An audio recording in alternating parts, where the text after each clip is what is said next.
Okay, this next fight is Tim Means against Belal Muhammad, and honestly, man, in my opinion, this is the best fight on the card. This is extremely good fight, and I've been going back and forth on this fight. I've really been struggling to give you guys a pick, and according to the odds, I'm pretty sure that Tim Means is a minus 210 favorite. So, in my opinion, I think Belal's at pretty good value for you guys. But my breakdown here is. Tim Means is obviously the better striker on the feet, especially at a range, especially if you let him,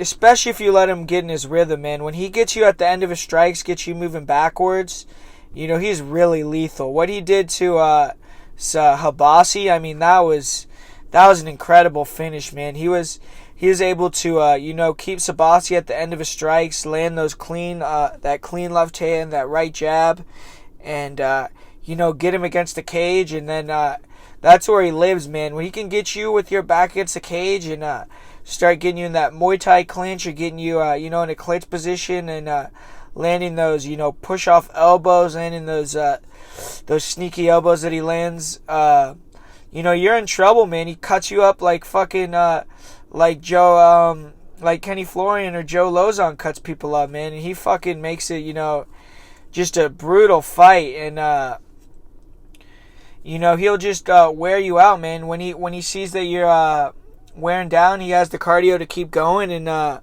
he starts to put the pace on, and he'll take you out of there. He takes you out of there more with volume than with one punch knockout power, but he has shown that one punch knockout power. He had that sick left hook KO of John Howard, and Tim Means is legit as they come in on the feet. He's extremely legit.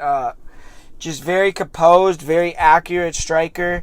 Keeps people on the end of his shots. And, when he's moving forward, when he's controlling the distance, when he's controlling, where the fight's going, he's one of the best strikers in the division, man.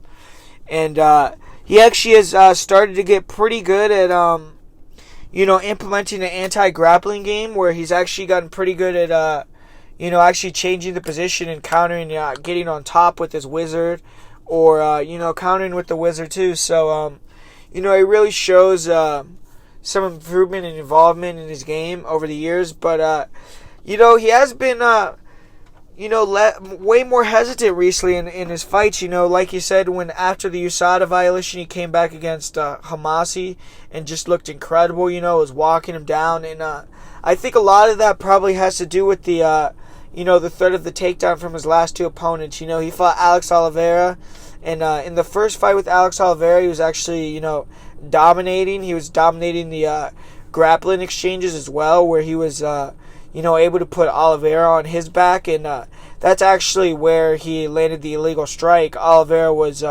standing up off of his back, and Tim Means was standing over him and happened to land the two knees when he had his knee down on the ground. So that ended up being a no contest. But Tim Means was really, beating him up in that first fight. And then I think what happened was he probably got, a little overconfident in his grappling skills against Oliveira and the advantage that he had, because he came back in that second fight and was shooting for double legs on Alex Oliveira, and I was just like, man, this is not the, Tim Means that I know. He wasn't usually just striking. He was kind of, closing the distance, shooting double legs, and, grappling with the guy. It was really just a terrible game plan, and, he got finished because of it, and then came back, fought Alex Garcia, and I thought that he definitely started to look better as that fight went on.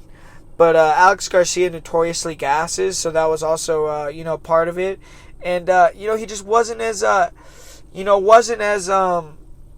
wasn't pulling the trigger as much as he was in his previous fights. He wasn't walking down Alex Garcia like he, his style usually was. He actually was, using a lot of movement, hanging back at times. And, so I don't know if it's just because of the wrestling. Maybe he was scared of the power of Alex Garcia as well. But he's fighting a guy in Belal Muhammad who's, steadily shown improvement in his fights in the UFC. He's shown that he's improved in his striking, because he now has a really nice low leg kick, and he throws the inside leg kick and the outside leg kick, a lot.